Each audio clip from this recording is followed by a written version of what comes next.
My name's Lesley, and myself with a team of people put together the costume design for Frankenstein.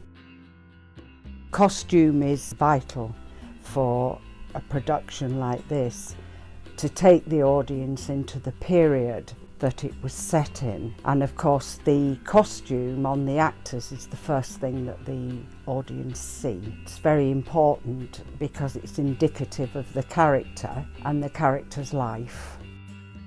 The brief from the director was that we were going to be very faithful to the book written by Mary Shelley.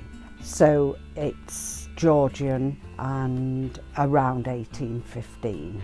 Every period, as costume changes, has a specific shape, an overall shape of the body. And this period, the male has a very specific look. Their trousers must be flat-fronted, whereas the Victorians had pleats at the front. The ladies, their dresses didn't have a waist. The line was under the bust and billowed from under the bust over the waist. Little things like that. We're very fortunate at the Abbey Theatre that we have large wardrobe stocks. Everything in this production is from our stock, with a considerable amount of sewing and altering, but it's not hired or bought in.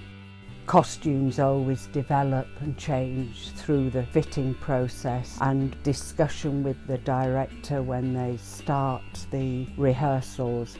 Costume has to fit what the actor is doing in the play, and sometimes they don't and you have to alter them.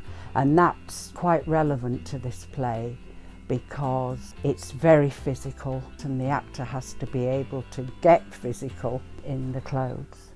The costume for Frankenstein is a traditional Georgian costume, and as it deteriorates through the play, there will obviously be alterations. He starts initially in the North Pole. For that, we've had to cobble together the sort of outfits that ice explorers would have worn in the period.